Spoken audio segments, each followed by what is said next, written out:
Você sabe o que é espiritismo?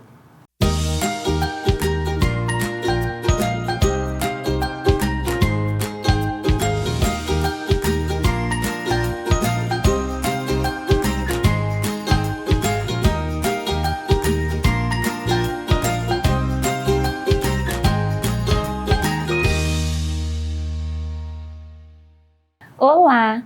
Sejam bem-vindos ao Sementes de Luz.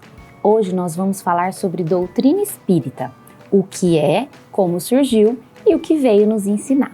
Tia Clícia, minha mãe disse que quando alguém muito querido morre, ele vai morar lá no plano espiritual. Mas como a gente pode ter tanta certeza disso? Alguém já foi lá e voltou para nos contar como que é tudo isso?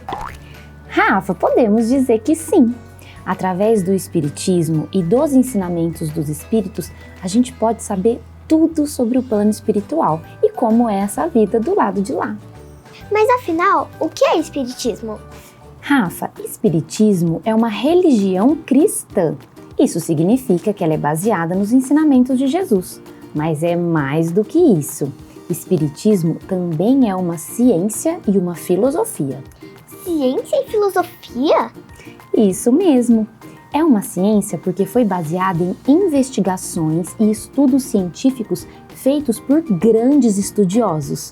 E é uma filosofia porque nos responde de onde viemos, para onde vamos, por que estamos aqui, qual o sentido da vida e etc.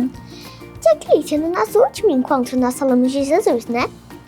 Então, por acaso ele também era espírita? Não, Rafa.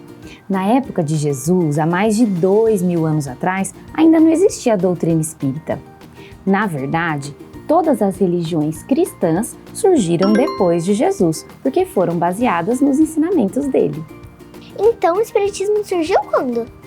Rafa, o marco do início do espiritismo foi o dia 18 de abril de 1857, quando Allan Kardec publicou o seu primeiro livro espírita, chamado O Livro dos Espíritos. Allan Kardec? Quem é esse? Esse que tá no seu colo é Allan Kardec. Esse bonequinho. Esse bonequinho representa ele. Allan Kardec foi o codificador da doutrina espírita. Ele era educador, filósofo e cientista. Em seus estudos, ele se comunicava com os espíritos e fazia perguntas sobre tudo que você imaginar. Depois, ele organizou todas as respostas e publicou 5 livros, que nós consideramos a base da doutrina espírita. Esses 5 livros foi chamado de Pentateuco. Mas como ele conseguia se comunicar com os espíritos? Tudo começou com o fenômeno das mesas girantes. Mesas girantes? O que é isso? Rafa, foi um fenômeno muito curioso. No século XIX, na cidade de Paris, na França, as mesas de um salão começaram a se mexer e parecia que se mexiam sozinhas, porque não tinha nada em volta que provocasse aqueles movimentos.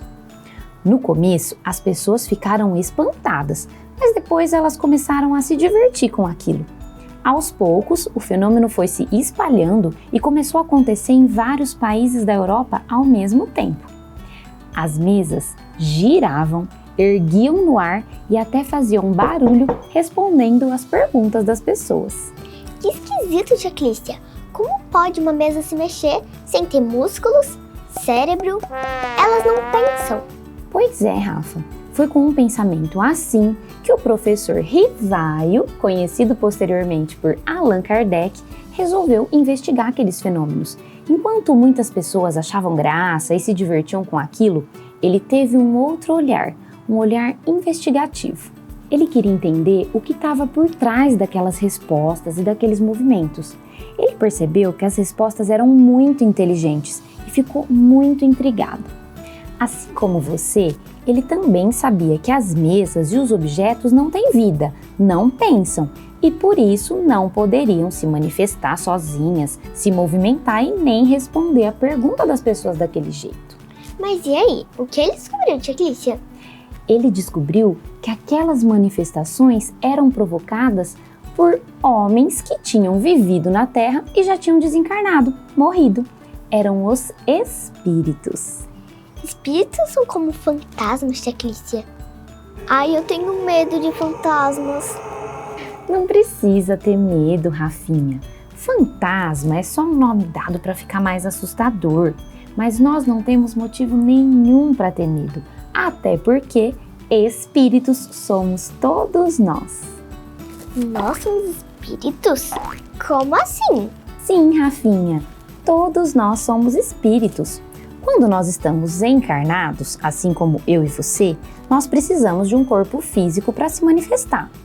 Quando desencarnamos, esse corpo físico fica para trás, porque nós não precisamos dele no mundo espiritual.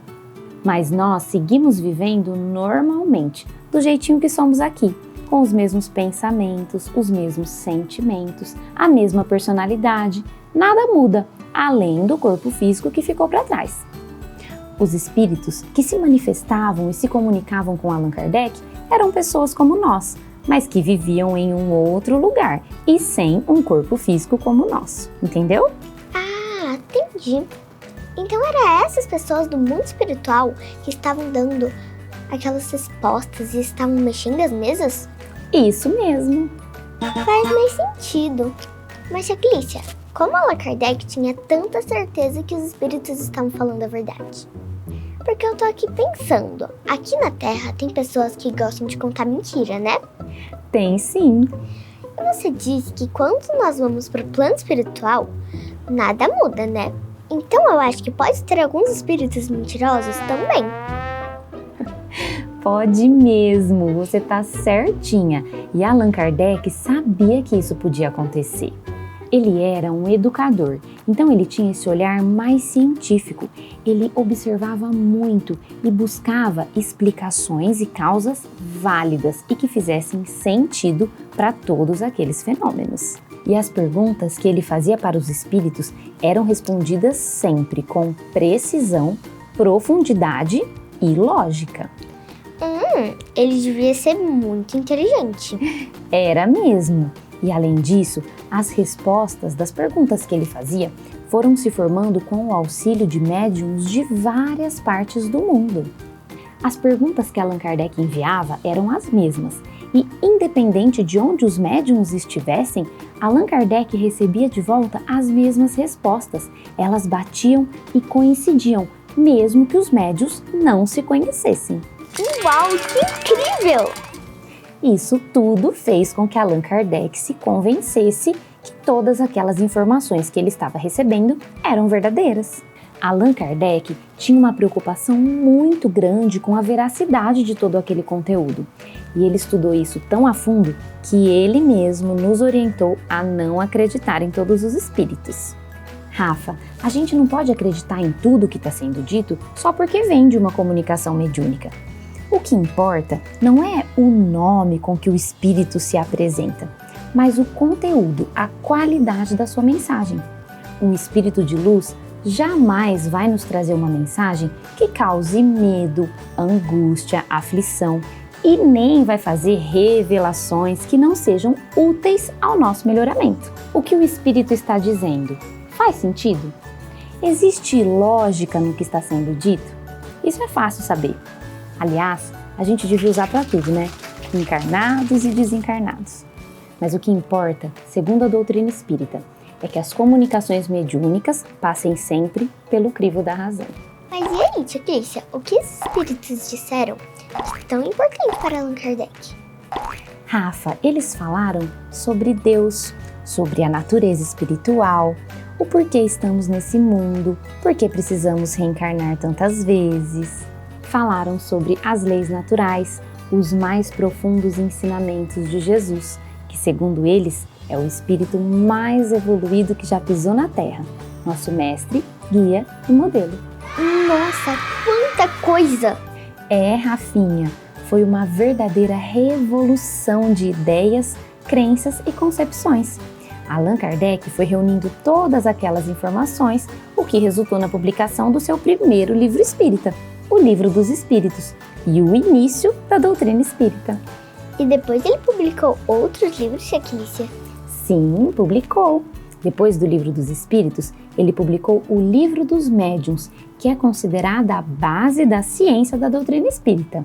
Depois, o Evangelho segundo o Espiritismo, que é o fundamento moral da doutrina, o Céu e o Inferno, que é uma análise da justiça divina, e por fim, a Gênese, que trata das leis do universo e as leis naturais.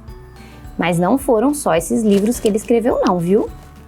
Ele escreveu vários outros de iniciação à doutrina espírita e também deixou alguns escritos inéditos que 21 anos após o seu desencarne foram reunidos e publicados em um livro chamado Obras Póstumas. Tia Clícia, você disse no começo que o Allan Kardec tinha um outro nome,